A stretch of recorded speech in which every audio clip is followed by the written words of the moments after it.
welcome back to I'm a Happy Enchilada. I'm Don Culver and I'll be your host.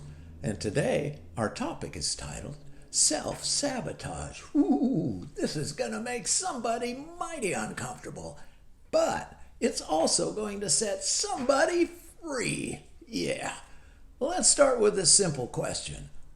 What is self-sabotage? Well, self-sabotage is when we actively or passively do things in our lives to prevent ourselves from reaching our goals.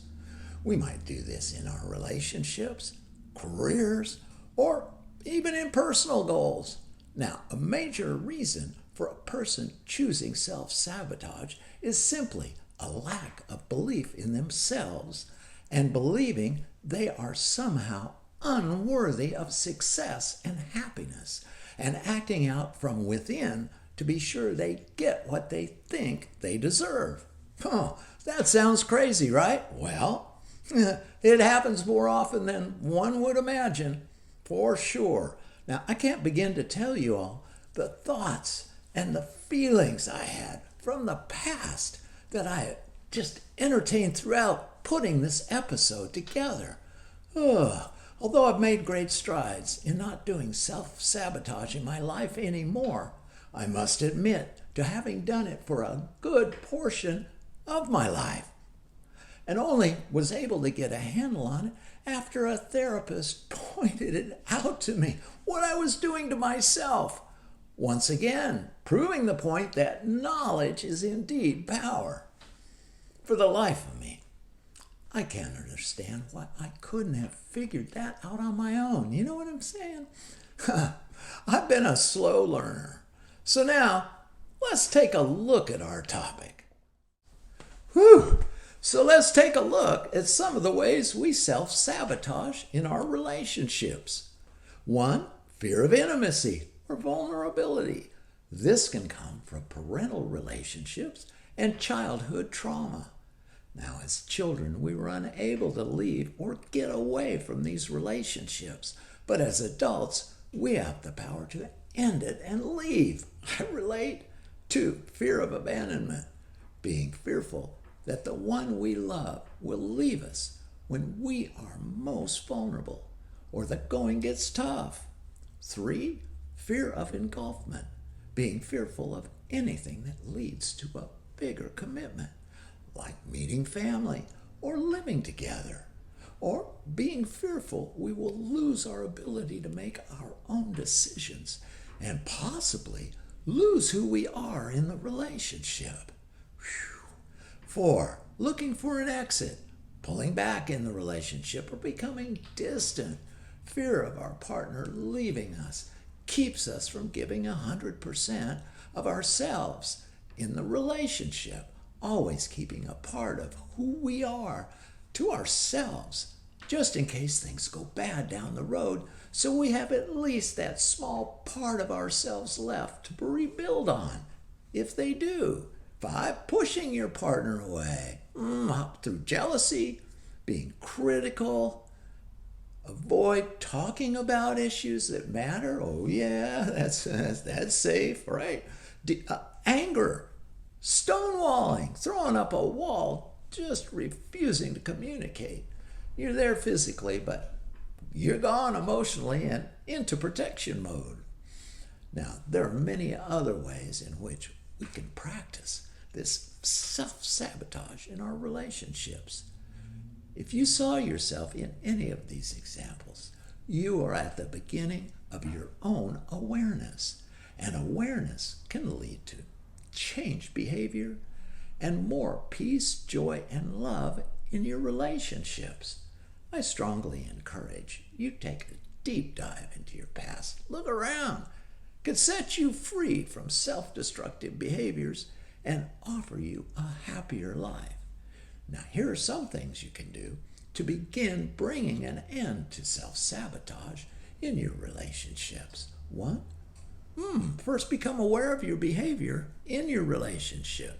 It's important to define what your issues are and what you need to work on, and separate the past from the present. Get it? 2, become willing to talk about your thoughts, feelings, and needs with your partner, and encourage them to share theirs with you. 3, practice some self-love and compassion. It's hard to treat your partner with love and compassion if you're not treating yourself well. 4, go online. There's tons of how-to information there, or talk to a therapist or a trusted friend. Now, my hope for you is that you'll find this information helpful and you can use it to make a positive change in your life.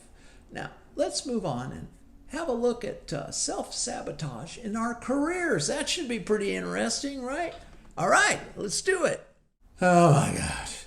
Looking at all that self-sabotage in our relationship stuff, just about wore me out. I'll definitely be thinking about that for the rest of the day.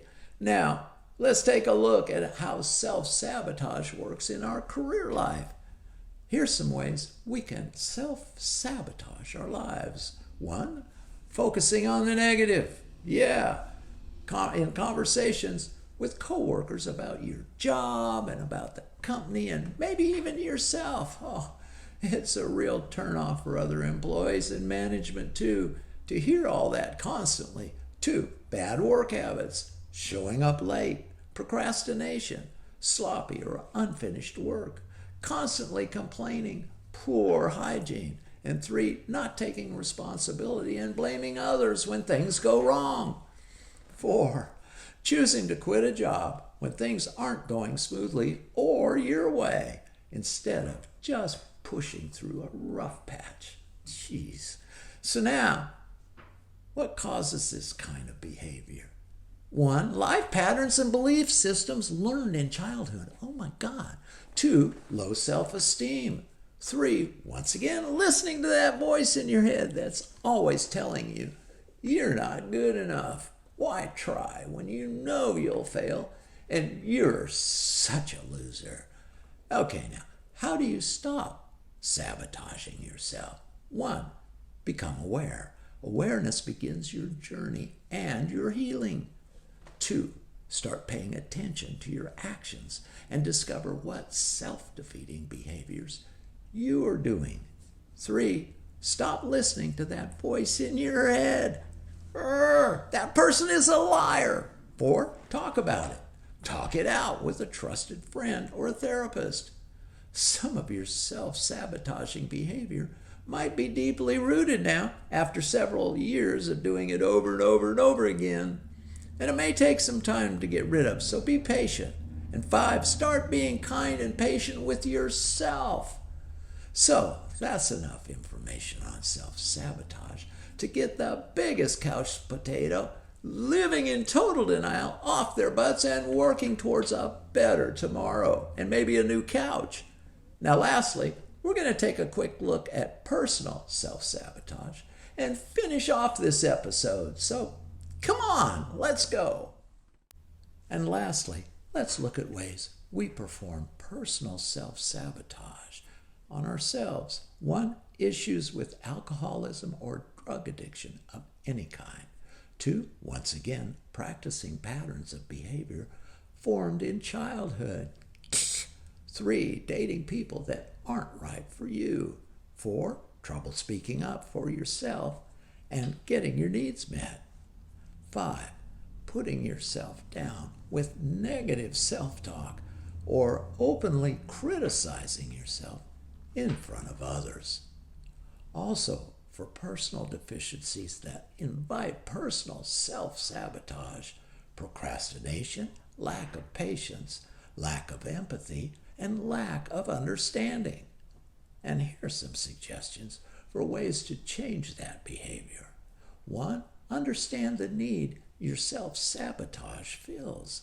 2, dig deep and be brutally honest with yourself. 3, identify alternative healthy behaviors that fill that need. 4, clarify your values and aspirations. You know, it's apparent to me that much of our self-sabotaging behavior was learned in childhood. Those behaviors you learned may have helped keep you safe, maybe even saved your life at the time.